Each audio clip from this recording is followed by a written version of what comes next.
Park Gina stood in the Great Hall of the Galactic Concord and watched her life's work burn to ashes. The hall was enormous. It's built to make visitors feel small. 14 different species sat in their designated sections, each one representing millions of years of evolution, thousands of worlds, and countless trillions of lives.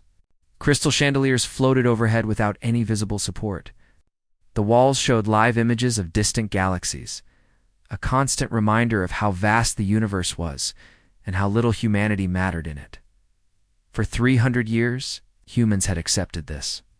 They had walked into this hall with their heads bowed. They had signed unfair treaties. They had paid tributes that crippled their economy.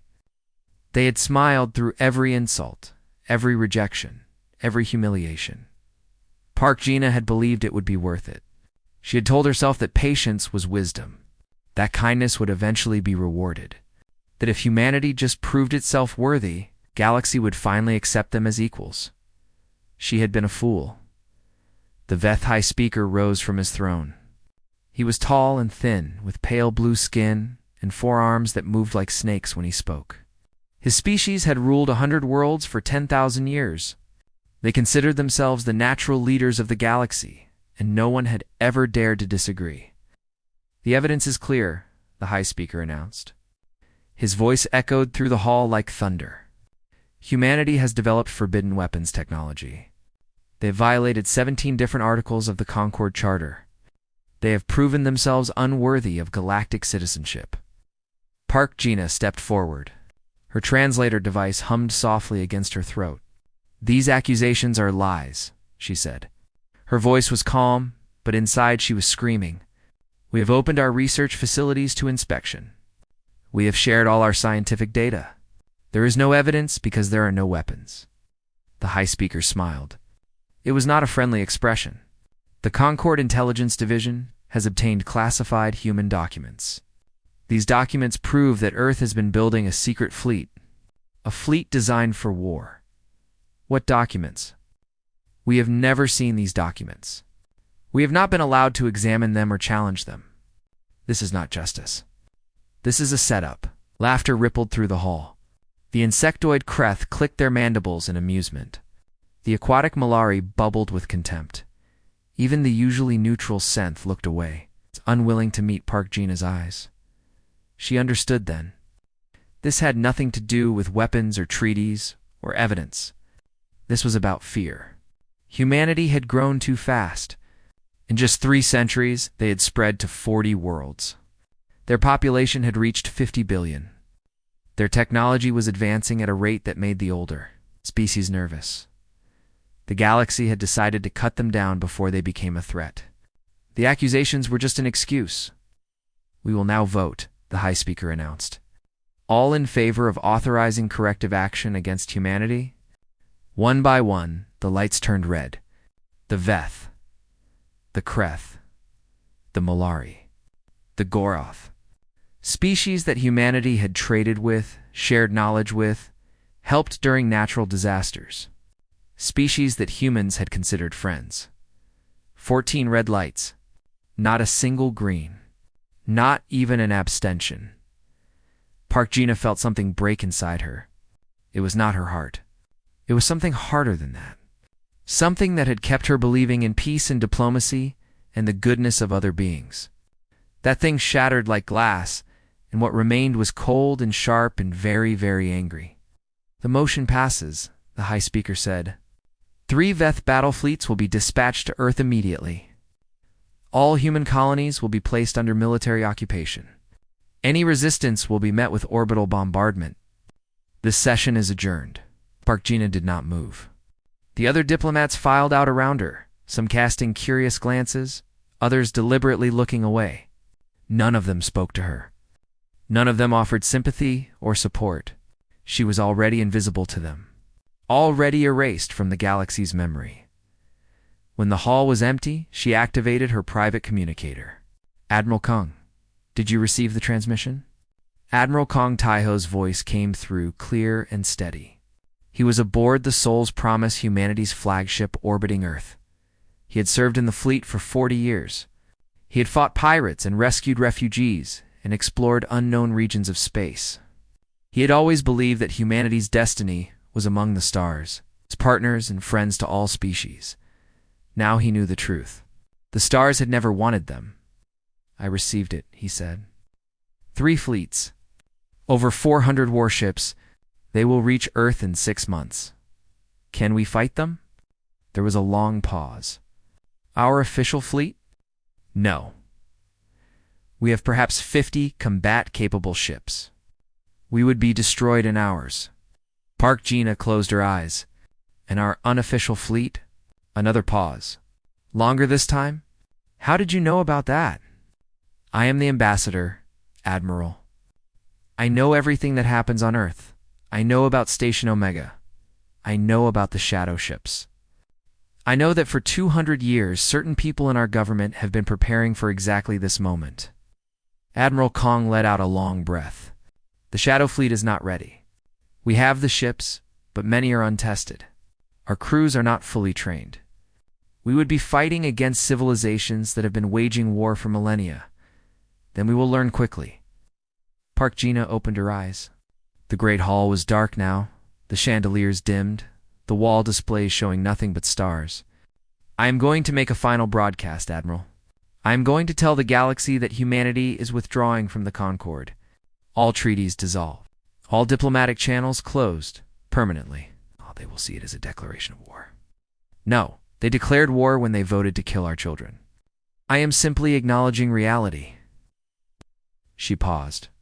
When I finish this broadcast, I want you to activate Protocol 0. Full communication blackout. All civilian ships were called to safe harbors. All military assets moved to hidden positions. From this moment forward, humanity is a ghost. The galaxy will think we are running away. Let them think what they want. Let them laugh. Let them celebrate their easy victory. Park Gina smiled, and it was not a kind expression. When they stop laughing, when they realize what they have done, it will be too late. She ended the call and walked to the center of the empty hall. Above her, the stars glittered like cold, distant diamonds. For 300 years, humanity had reached toward those stars with open hands and hopeful hearts. No more. Park Gina activated the broadcast system and spoke the words that would change the galaxy forever. Her voice was calm and clear and carried no emotion at all.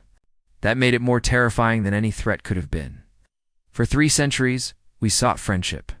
We offered trade, culture, medicine. We gave everything and asked only for respect. You answered with extinction orders. So be it. Humanity withdraws from the Galactic Concord. All treaties are dissolved. All diplomatic channels are closed, permanently. You wanted us gone from the galaxy. Congratulations. Your wish is granted. Ow. The transmission ended. The stars continued to shine, indifferent and eternal, and somewhere in the darkness between worlds, humanity began to disappear. High Commander Rethus stood on the bridge of his flagship and stared at empty space. 6 months ago, he had commanded the largest military operation in Veth history. 3 battle fleets, 412 warships, 2 million soldiers, enough firepower to reduce Earth to a burnt cinder, and enough troops to occupy every human colony in the galaxy. Now, he commanded nothing. His fleets were gone. His soldiers were gone. His reputation was gone, and no one knew what had happened. The journey to Earth should have taken 6 months. For the first 5 months, everything went perfectly. The fleets maintained formation. Communications were clear. Morale was high. The soldiers joked about how easy the conquest would be. Humans were soft, they said. Humans were weak. Humans would surrender the moment they saw Veth warships in their skies. Then the fleets entered the Kepler void, a region of empty space between the galactic arm and the Sol system. It was supposed to be a simple transit. 3 days of travel through nothing but darkness and distant stars. On the first day, a supply ship vanished from the formation. No distress signal. No explosion. One moment it was there, the next moment it was gone. On the second day, 12 more ships disappeared. Destroyers, cruisers, even a heavy battleship. They simply stopped existing. Sensors showed nothing. Scanners found no debris. It was as if the universe had reached out and erased them. By the third day, panic had set in. Commanders screamed at their crews. Crews screamed at each other. Ships broke formation and tried to flee in different directions. None of them made it out. Rethus had not been with the fleets. He had remained behind on the Veth homeworld, coordinating the operation from a safe distance. When the last transmission cut off mid-sentence, he had sat in silence for a long time, trying to understand what he had witnessed. 412 warships, 2 million soldiers, gone, and the humans had not fired a single shot. The months that followed were worse. Trade convoys began disappearing. Not just in the Kepler void, but everywhere. A merchant fleet heading to the Kreth worlds. A diplomatic shuttle traveling to the Malari stations. A research vessel exploring the Outer Rim. No warnings. No demands. No explanations. Just silence. The galaxy started calling it the Silence, and the name spread like a disease. Parents used it to frighten their children. Merchants refused to travel certain routes.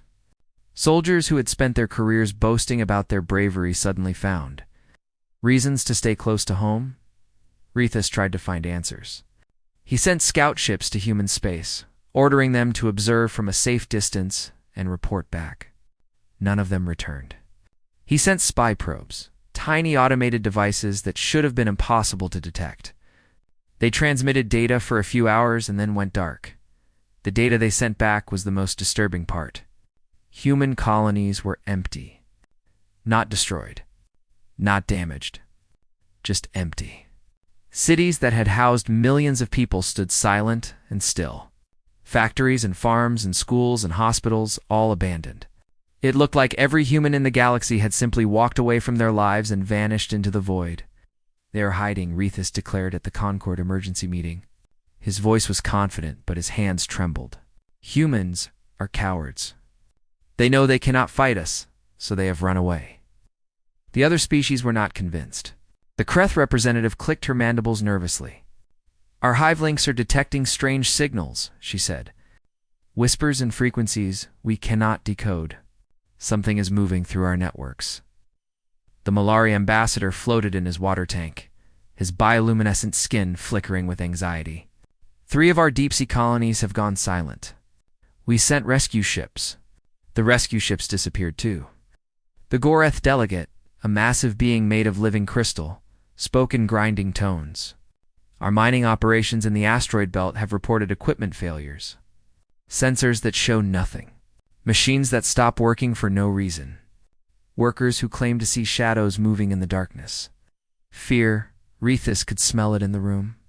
These were the rulers of the galaxy, beings who controlled fleets and armies and entire star systems. And they were afraid of creatures they had dismissed as primitive and weak. That fear made Rethus angry. Anger was easier than fear. Anger made him feel like he was still in control. "We will increase patrols," he announced. "We will strengthen our defenses. We will find the humans and destroy them. They cannot hide forever." But even as he spoke, he knew he was lying. The humans were not hiding. They were hunting. Across the galaxy, in a place no Veth scanner could find. Fleet Admiral Yoon So-mi reviewed the latest reports from her commanders. Station Omega was hidden in the accretion disk of a black hole, surrounded by radiation and gravity fields that would destroy any ship that did not know the exact safe passage.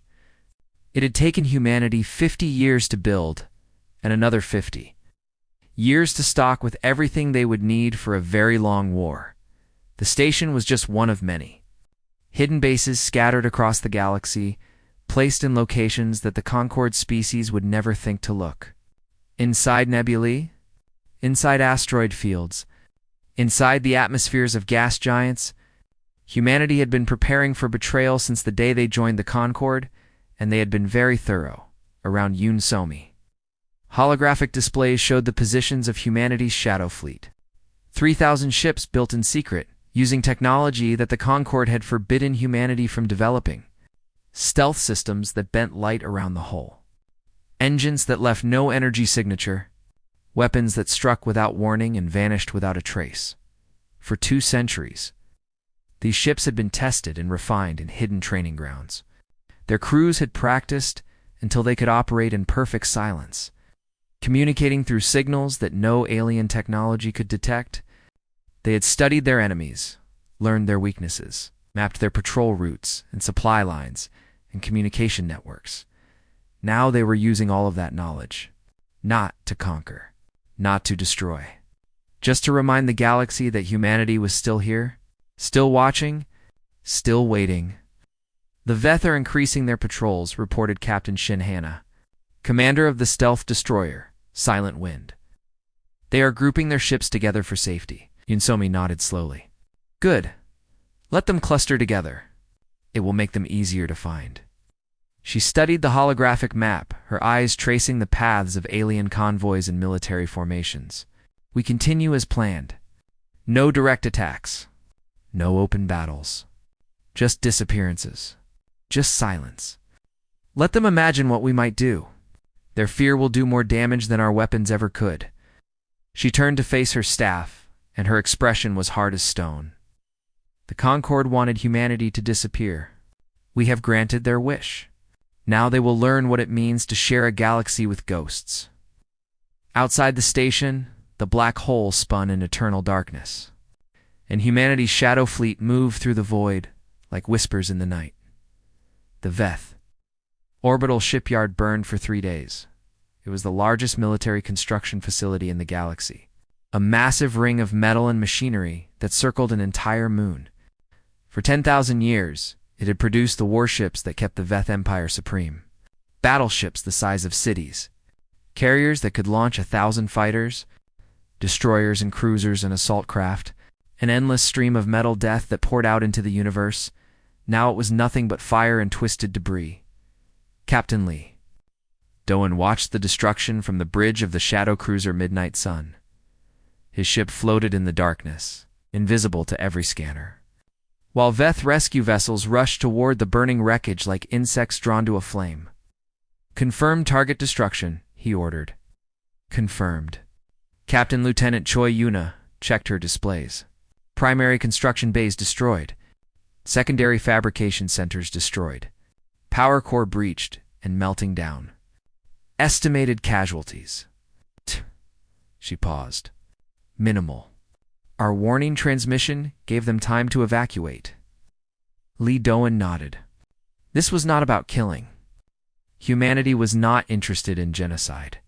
That would have been too quick, too clean, too merciful. This was about something far more devastating. This was about teaching the galaxy what it felt like to be helpless. The attacks had begun 3 months ago. After a full year of silence and disappearances, by then, the Concord species were already terrified. They jumped at shadows. They shot at empty space. They accused each other of hiding human agents and sympathizers. And then the real nightmare started. Human infiltration teams had been studying the Concord species for centuries. They knew how each civilization worked. They knew what they needed to survive. They knew which systems could be destroyed and which could be corrupted, and which could simply be turned off. The Veth Empire depended on its shipyards. Without new ships, their fleets would slowly age and break down. Without military power, their conquered subjects would rebel. Without fear, their empire would crumble from within. So humanity destroyed their shipyards. All of them. 14 major facilities across 6 systems, hit simultaneously by teams that appeared from nowhere and vanished before anyone could respond. The Veth were not the only targets. The Kreth were insectoid beings who communicated through a vast neural network that connected every member of their species. They called it the Hive Link, and it allowed them to coordinate across light years of space, sharing thoughts and memories and commands in an instant. Sergeant Omin Seo led the team that infiltrated the central hub of the Hive Link, a biological computer the size of a small moon. They did not destroy it. That would have been too obvious. Instead, they introduced a subtle corruption, a whisper of static that grew louder over time. Within weeks, the Hive Link began to fail. Connections dropped. Thoughts became confused. Commands were misheard or ignored.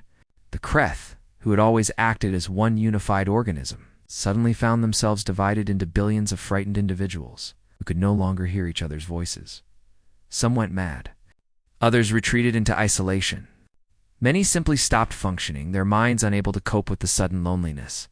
The Mollari were aquatic beings who had evolved in the deep oceans of their homeworld.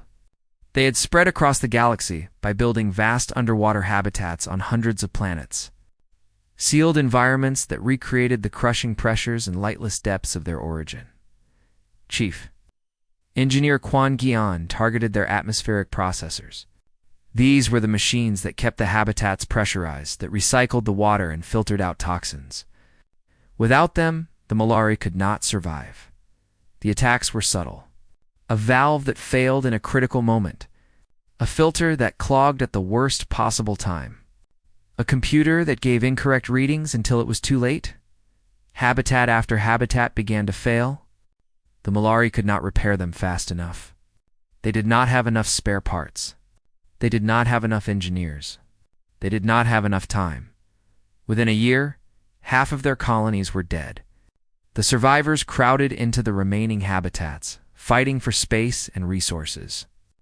A species that had once ruled 100 ocean worlds now faced extinction, and so it went across the galaxy. Each species had its weakness. Each weakness was exploited. The Gorath needed specific minerals to maintain their crystalline bodies. Human teams contaminated their mining operations with isotopes that poisoned those minerals for millennia. The Synth were cold-blooded reptiles who needed artificial heat sources to survive on most worlds. Human saboteurs targeted their fusion reactors, causing cascading failures that left entire cities frozen. The Kira were avian beings who traveled between planets on great generation ships, floating cities that housed millions of individuals. Human operatives introduced structural weaknesses into their construction yards, ensuring that any new ships would fail within a decade. None of these attacks killed directly. Humanity did not drop bombs on cities or massacre civilians or commit the obvious atrocities that would have turned them into villains. They simply removed the things that the Concord species needed to survive, and then they stepped back and watched their enemies destroy themselves. Hi, Commander Rethus stood in his command center and watched his empire die. The displays showed nothing but bad news. Riots on 7 colony worlds, rebellions in the outer territories, military units refusing to follow orders because they had no ships to transport them and no fuel to power their vehicles. Cities descending into chaos as food shipments failed to arrive and power grids shut down. "This is impossible," he whispered. "How are they doing this? How do they know where to strike?" His aide, a young officer named Kesset, shook his head. "We do not know, Commander. Our intelligence agencies have found nothing. Our security services have captured no spies. It is as if they can see everything we do." Rethus slammed his fist against the console. "They are just humans. They are a young species with primitive technology. They should not be capable of this." "Perhaps," Kesset said quietly, "we underestimated them." Rethus turned to face him, and there was something broken in his eyes. "We gave them 3 centuries to study us. 3 centuries to learn our weaknesses. 3 centuries to plan their revenge." He laughed, but it was not a happy sound. "We called them weak because they did not fight back. We called them cowards because they accepted our insults. We never considered that they were simply waiting, learning, preparing." He looked at the displays again, at the crumbling remnants of everything his ancestors had built. "We thought we were the hunters," he said. "We were always the prey." Somewhere in the darkness, Leto Han received new orders. Another target, another weakness to exploit, another step in humanity's long, patient revenge. He did not smile. There was no joy in this work. Only duty, only necessity. Only the cold knowledge that the galaxy had tried to kill his people, and his people had chosen to survive. Whatever it took, however long it required, until the lesson was learned. The Synth ship drifted alone in the empty darkness between stars. Ambassador Thessel stood at the observation window and watched the void. For 3 days, he had been broadcasting messages on every frequency his equipment could reach. Pleas for peace. requests for negotiation, promises of fair treatment and honest discussion. The universe answered with silence. Thessel was old for a synth. His scales faded from bright green to a dull gray, his movements slow and careful. He had spent his entire life in diplomatic service, negotiating treaties and resolving conflicts, and finding common ground between species that hated each other. He had never failed before. He had never faced an enemy that simply refused to engage. The humans were different. They did not make demands. They did not issue ultimatums. They did not even acknowledge that the synth existed. They had withdrawn from the galaxy completely, leaving nothing behind but silence and fear and the slow collapse of everything the Concord had built. Ambassador. His aide, a young female named Tassara, spoke from the doorway. Our sensors have detected something. Thessel turned slowly. A human ship? Unknown. The signature is strange. Our computers cannot identify it. He nodded and walked to the bridge, his old legs protesting every step. The bridge was small, designed for a diplomatic vessel rather than a warship. There were no weapons here, no shields. It's just communication equipment, and the desperate hope that someone would be willing to talk. The sensor display showed a single contact, approaching slowly from the direction of human space. It was small, much smaller than even the smallest warships the Concord had ever built, and its energy signature was wrong somehow, flickering and shifting in ways that made the computers confused. They are hailing us, Tassara reported. Standard communication frequency. Open the channel. The main display flickered and changed, showing a human face. It was a woman, her hair gray with age, her face lined with the weight of years and decisions. She wore a simple military uniform without medals or decorations. Her eyes were dark and tired and very, very cold. I am General Beek Mira of the United Earth Defense Force, she said. Her voice was flat, without emotion. You have been attempting to contact humanity for 3 days. I'm here to respond. Thessel bowed his head respectfully. General, I am Ambassador Thessel of the Synth Collective. I come in peace, seeking dialogue between our peoples. There is no dialogue to be had. Surely there must be some way to end this conflict. The galaxy is dying, General. Civilizations that took millions of years to develop are being destroyed. Trillions of beings have perished in the chaos your actions have caused. Whatever grievances humanity holds against the Concord grievances, for the first time, something flickered in the General's eyes. It might have been anger. It might have been pain. It was hard to tell. You think this is about grievances, Ambassador? The Concord voted to exterminate our species. Every man, woman, and child, our homeworld, our colonies, our future. They wanted to erase us from existence. The Synth did not vote for. The Synth did nothing. Beek. Mira's voice cut through his words like a blade. Akira did nothing. We sat in that great hall and watched 14 species vote to murder 8 billion innocent people, and you did not raise a single objection. You did not offer a single word of protest. You had the power to stop it, and you chose neutrality. Thessel spread his hands helplessly. We were afraid. The Veth are powerful. If we had opposed them, you would have been targeted too. Yes, I understand. The General's expression did not change. You chose your own survival over ours. You let us die rather than risk your comfort. And now you come to us asking for peace, as if nothing happened. As if your silence did not condemn billions of humans to death. We were wrong. Thessel forced the words out. It was not easy for a synth to admit fault. Their culture valued pride and dignity above almost everything else. But he had seen too much in the past 2 years. Too many dead worlds. Too many collapsed civilizations. Too much suffering that could have been prevented. The synth were wrong. The Kira were wrong. All of us were wrong, and we are sorry. For a long moment, Beek Myra said nothing. Her face was unreadable, a mask carved from stone. Apologies are easy, Ambassador. They cost nothing. They change nothing. Leaned forward slightly. Do you know what we learned in those first centuries after we joined the Concord? We learned that the galaxy is ruled by fear. The strong prey on the weak. The many oppress the few. Everyone looks out for themselves and abandons anyone who cannot fight back. That is exactly how it is. Right. We saw it. We lived it. And for 300 years, we tried to change it. We offered friendship without conditions, shared our technology without demanding payment.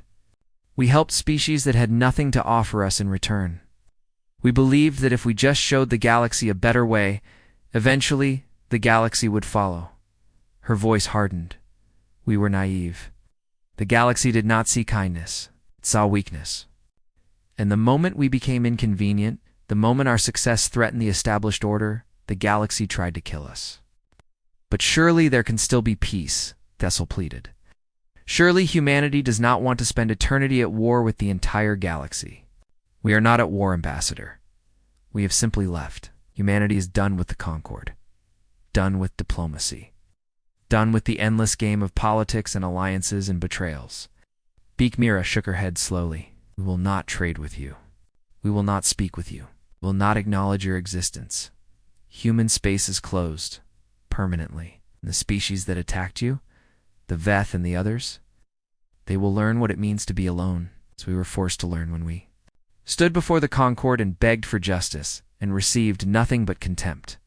A ghost of a smile crossed her face, but it held no warmth. We have not destroyed them, Ambassador. We have simply removed the things they needed to survive. The rest, the collapse, the chaos, the dying, that is their own doing. Their empires were built on conquest and exploitation. Without the strength to maintain control, they fall apart from within. But the innocent? Were innocent humans any concern of the Concord? Were our children considered when the vote was cast? Beak Mira's eyes were like ice. The galaxy taught us a lesson, Ambassador. It taught us that mercy is weakness, and kindness is foolishness, and the only thing that matters is power. We are good students. We learned well. Thessel felt something cold settle in his chest. He had negotiated with warlords and tyrants, with fanatics and extremists. He had always found something to work with, some lever that could move even the most stubborn opponent toward compromise. But there was nothing here, no anger to soothe, no fear to address, no greed to satisfy, just a cold, patient certainty that humanity had made its choice and would not be moved. Is there nothing we can offer? He asked quietly. Nothing that would bring humanity back to the galactic community? The galactic community tried to exterminate us, Beak Mira replied. Why would we ever want to return to that? The display flickered, and she was gone. The human ship turned slowly and began to move away, its strange signature fading into the darkness. Thessel stood at the observation window for a long time, watching the void where the ship had been. He had come here hoping to save the galaxy. He realized now that the galaxy could not be saved. Not by diplomacy. Not by apologies. Not by anything the remaining species could offer. Humanity had been the galaxy's conscience, its voice of hope and possibility. They had believed in cooperation and understanding when everyone else believed only in dominance and fear. And the galaxy had rewarded that. Belief with a death sentence. Now humanity was gone. And the galaxy would have to live with the consequences. The wars and the famines. And the plagues and the slow collapse of everything. The Concord had built Thessel, closed his eyes, and wondered if his people would survive long. Enough to learn the lesson, he doubted it. 1. 100 years had passed since humanity closed its Bordos.Han Yuzhin Satiner. Small quarters on Research Station Theta, and stared at the recording device on her desk. She was old now. The last surviving member of the Senth Kira diplomatic mission that had tried to negotiate peace a century ago. Everyone else was dead. Ambassador Thessel had passed away decades ago, his hearts broken by failure and guilt.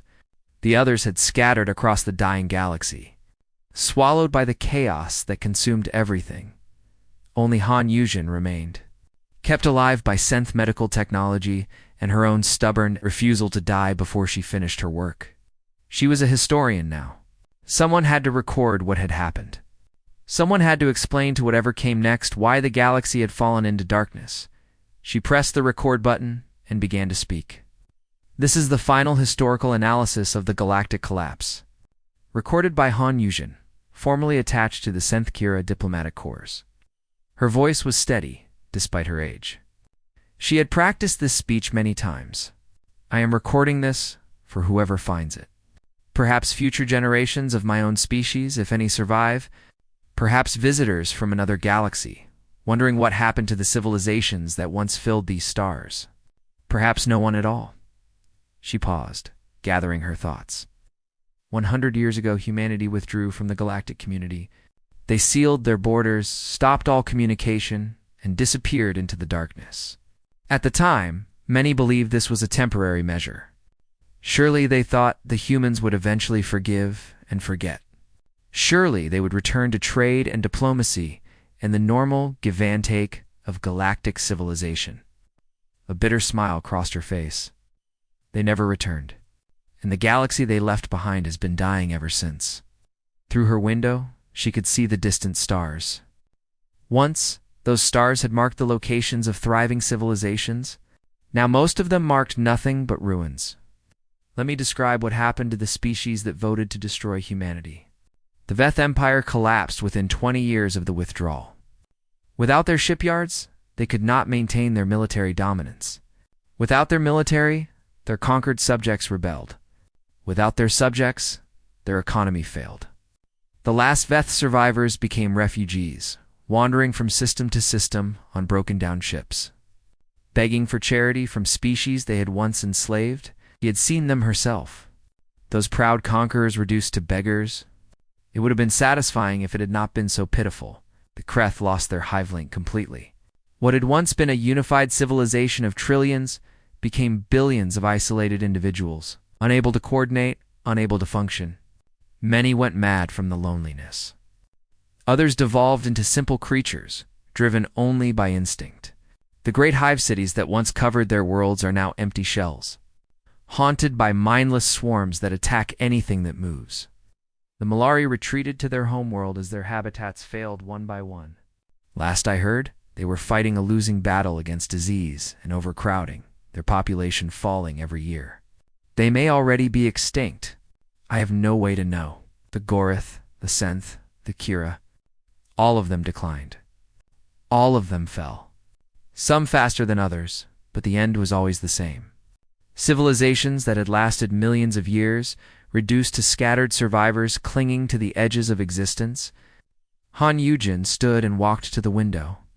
The station was old now, its systems failing, its crew long gone. She was alone here, an old woman in a dying galaxy, talking to a machine and humanity. Occasionally, ships from the surviving species attempt to enter human space.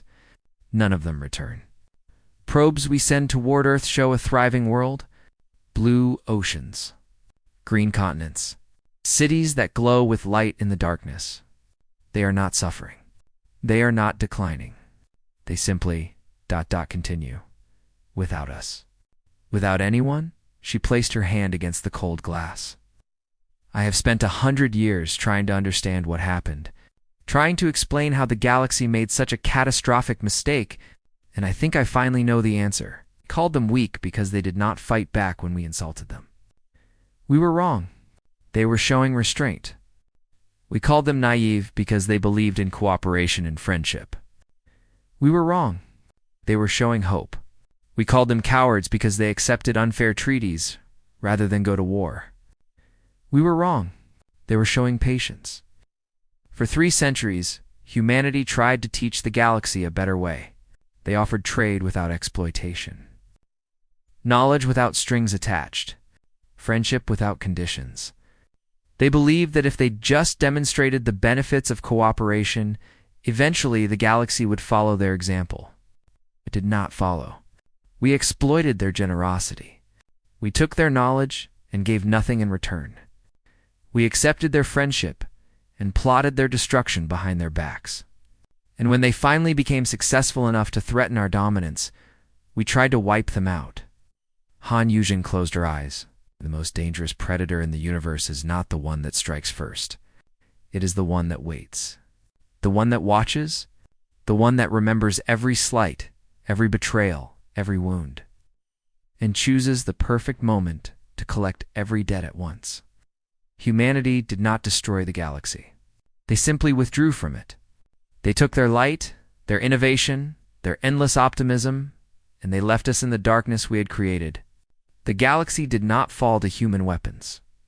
It fell to human absence. And that, I think, was always the point. She opened her eyes and looked at the stars one last time. They wanted us to understand. Truly understand.